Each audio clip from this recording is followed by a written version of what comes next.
Hi folks, it's Keith Beardsley, VE3SVQ, also known as the Shaky Key with the Shaky Key blog. And today we're going to be looking a little bit at the past field day which took place a few weeks ago.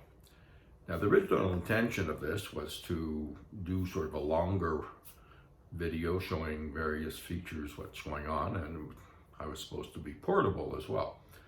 Unfortunately, life gets in the way sometimes and that didn't happen. So we'll be operating from my home, and this is just an intro to say this is for very basic stuff, very simple stuff, aimed more at the brand new ham radio operator who just got their license, so there's nothing fancy here.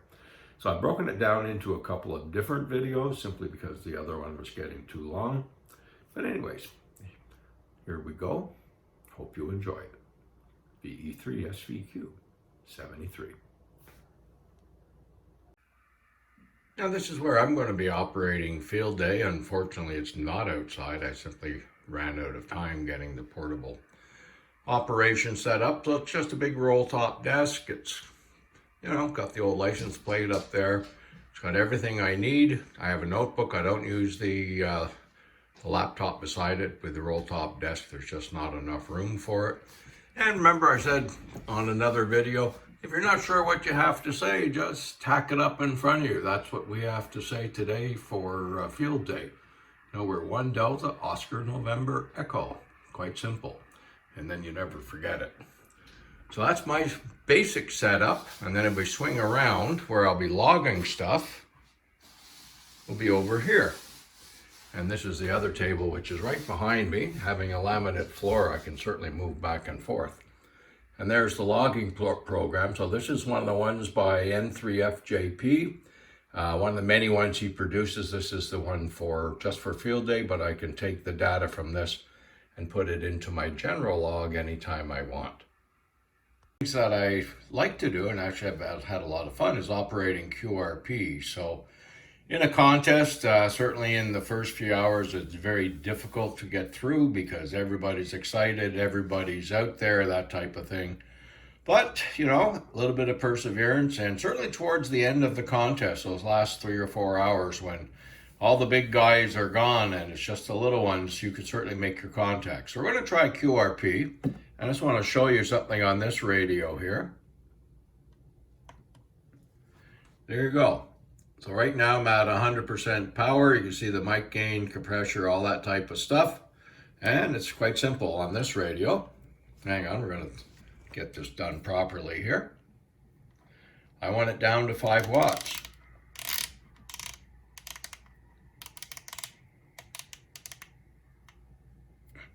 There we go. We're now QRP power. And we're back in business QRP. I think when you start off too, a lot of people just get too hung up on making sure everything is perfect, everything is exactly the way it should be. Really, it's not necessary. Get on the air, have a bit of fun. Now, as an example, some of the things that you might want to use, and you don't need to use them right away. When you get your radio, if you're buying new and it comes with a microphone, it's usually just a handheld one, like you see in all the TV shows, police shows, just a regular microphone. You hold it up and you speak. That's very common, and a lot of people, that's all they will ever use. Another option you have that I got for this one, well, this is a desk microphone, as it looks like, sits on a desk. It's got the switch here. And you just talk into it, from about this distance, and out it goes. And this is actually the one I use 90% of the time. I like this one. And the voice quality that comes out of it is exceptional. This is another Icon.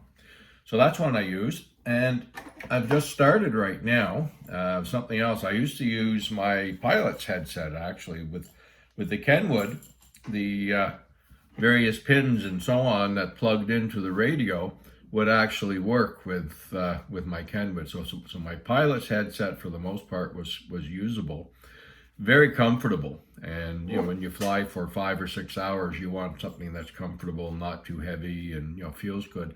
So I use that. Now on my ICOM, it doesn't work. So I ended up going another route which is this one here. And this is actually a really good one. It's not overly expensive. And this is made by Hill, and it's one of their Pro Set ones. So it's got the boom mic, you know, you can put it on, there it is, the mic comes across and everything else. So I've been using this one at the moment, mainly on receive. And that's because I'm still waiting for one adapter switch to come. Once that adapter comes, I'll be all set to go. But that's an exceptionally comfortable headset. I don't have it plugged in right now because if I did, you wouldn't hear a single sound out of the radio. It's all kept under the headset, which is really nice if you are sharing a house with someone, or my dog who doesn't like the static. But these are the types of things. You don't need to spend a lot of money. You don't need to use any of that. Just use your standard mic. And it's like antennas. Everyone, oh my goodness, we see pictures of these massive 70-foot towers and huge antennas. You don't need that. All I have is a wire. It's a little wire, goes out 66 feet, and basically out the window from the office here. And I'm getting out all over the place. I've had amazing contacts with people, wonderful signal reports when I'm only running 5 watts. And a lot of people don't believe I'm running 5 watts into a wire, but it works really well. You don't need to spend a fortune. And why spend $7,000 or $10,000 on a tower if you can go out and buy for $80, $100 a wire antenna that will do the job. So don't get hung up on it's going to cost you a fortune. No, even your radios, you can get good quality secondhand radios. The HW101 I used for many years, which was an old tube radio, that was purchased secondhand. I switched that one out in probably 1996, and I used a Kenwood radio. That was secondhand. This is actually the first new radio that I've ever owned. So, you can do an awful lot of contacts. You can have a lot of fun with it without spending a fortune.